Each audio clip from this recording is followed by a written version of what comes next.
Welcome to another episode of Fixing Tech on my kitchen table. Today got Mega CD 2, which I picked up.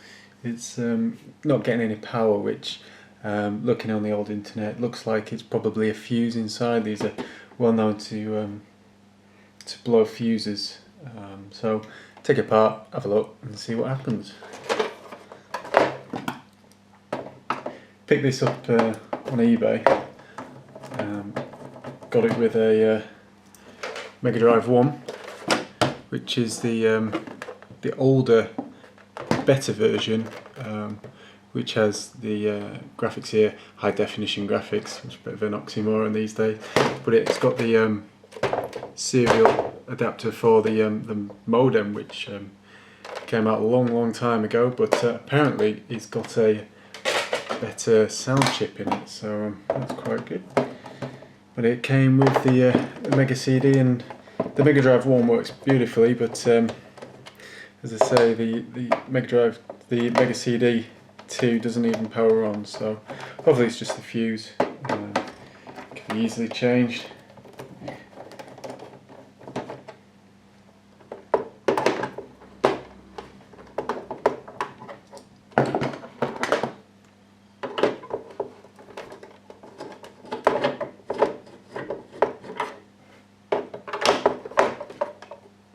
Never had a Mega CD before.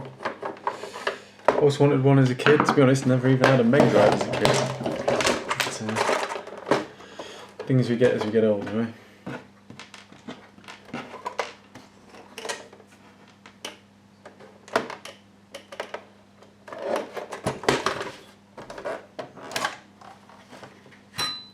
So that's the top off.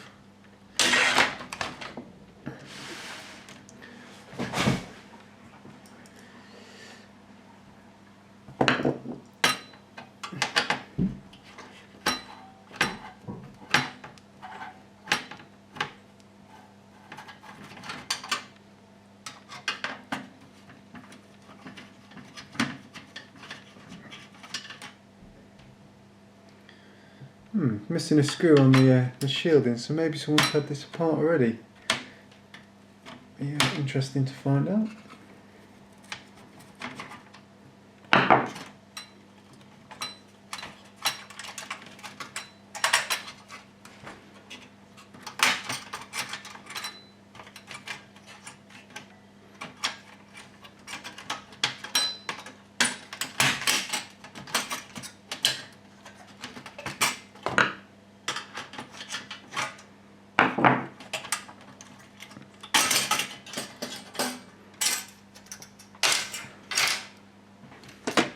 So this is the inside of the Mega CD 2. Apparently it doesn't work too well if you don't put the shielding off. I don't know why that is, but yeah, it's how do we get this off?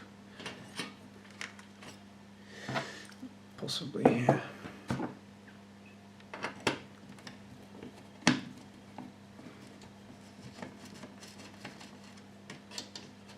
This obviously is the connector for connecting to the Mega Drive expansion port on the side.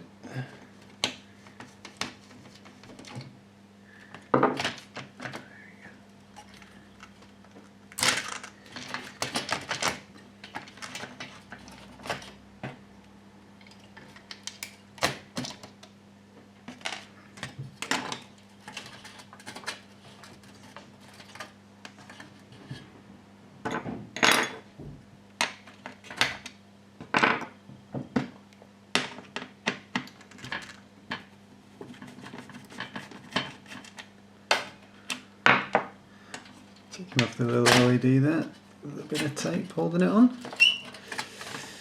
There we go, and that's off. Put that to the side. Right, so can't see anything particularly obvious. I'm just going to have a look for this fuse, test it with a multimeter and see what's happening. I'll be back in a second. Right, so I've located the probable fuse. This is on the back side of the Mega CD. It's F301, which is just there. As I say, it's on the underside. Just checking that with the multimeter and the continuity test. Not a sausage. Obviously, it does work connecting the probes, but nothing on the fuse.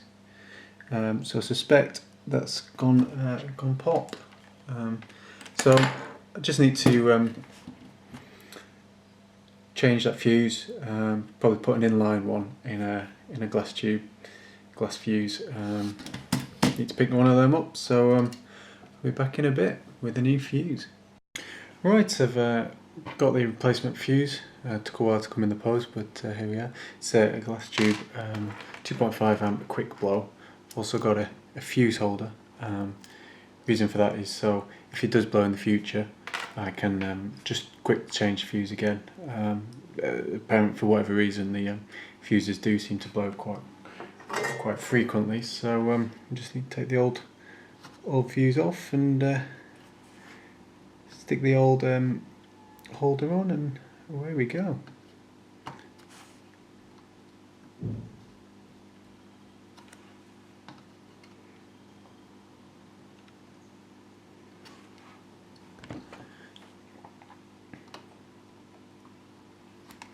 Not sure how these are actually on the board. I don't know whether they go through or not.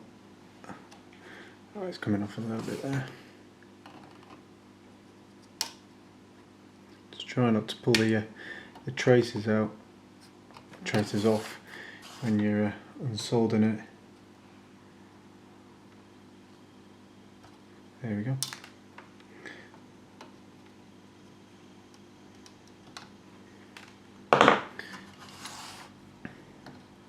It's nice and clean there. So all we need to do now is stick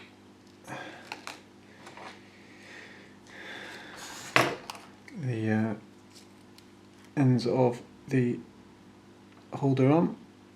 Just pre-tin that. It's a nice connection. There's the other one. Just keep them nice. To keep the ends nice and short, so you don't have any issues with the legs crossing over to other parts and shorting up the pieces out.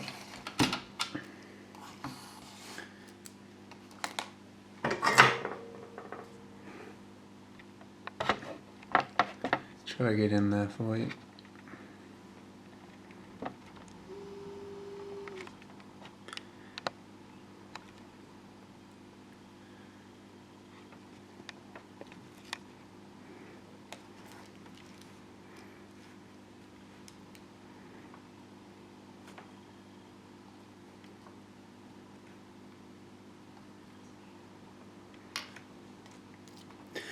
Ideally, don't want it that angle. I want it so it's can come out the side of the circuit board so it can rest on top. Ideally, don't want it underneath because that's where obviously it's going to mount onto the casing. So.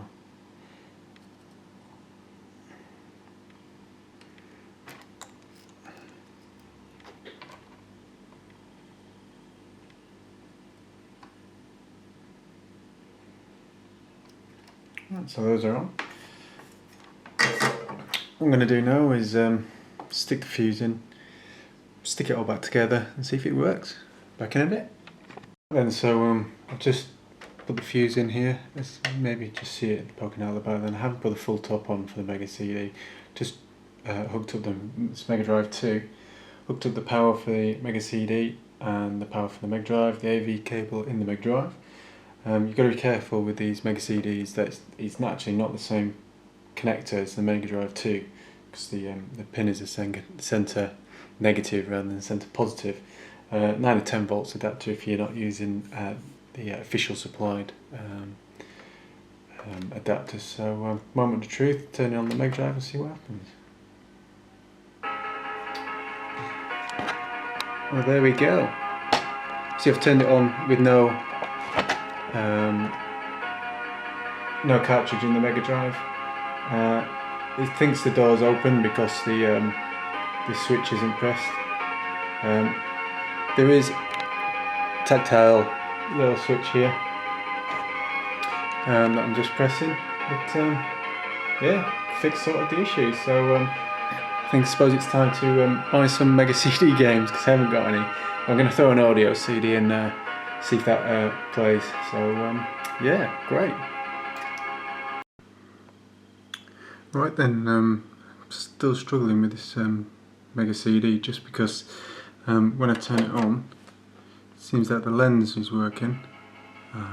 Just close the door there, because the lens moves up and down, but the CD spindle isn't going around, so it's probably the motor shot or possibly a fuse on the motor, I don't really know. I'm going to take it apart and see what I can do with that, but yeah, a bit annoying that.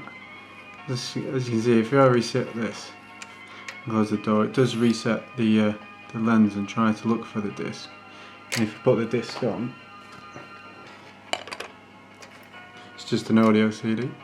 Put the disc on, it doesn't spin the disc around, so yeah. Right, I've fixed this problem. It was actually quite relatively simple. What it appears to do is when the lens centres, it looks for the disc, and if it doesn't see the disc, it doesn't spin the spindle.